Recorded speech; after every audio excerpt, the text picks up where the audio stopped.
কণ্ঠ, সর্বদা সত্যের পথে।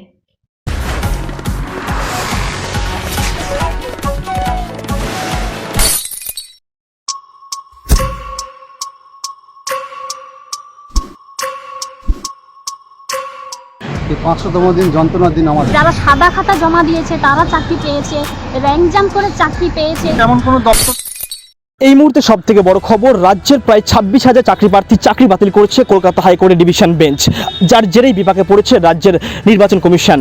কারণ ইতিমধ্যে রাজ্যে লোকসভা নির্বাচন শুরু হয়ে গেছে এবং এই চাকরি প্রার্থীদের অনেককে নির্বাচন কমিশন কাজে লাগিয়েছেন প্রিজাইডিং অফিসার এবং ভোট কর্মী হিসাবে।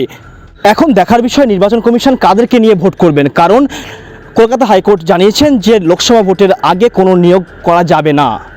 কলকাতা হাইকোর্টের ডিভিশন বেঞ্চ রায় দিয়েছেন 12% সুদসহ সমস্ত টাকা ফেরত দিতে হবে 2016 সালের প্যানেলে নাম থাকা ব্যক্তিদেরকে। এবং কলকাতা হাইকোর্ট এও জানিয়েছেন দরকার পড়লে সিবিআই যারা এই বিষয়ে অভিযুক্ত ওদেরকে পুলিশি হেফাজতে নিতে পারেন। আর এরই মধ্যে দুজন ব্যক্তিকে কলকাতা হাইকোর্ট শারীরিক অসুস্থতার জন্য ছাড়পত্র দিয়েছেন, যার মধ্যে একদিকে রয়েছেন সোমা রায়,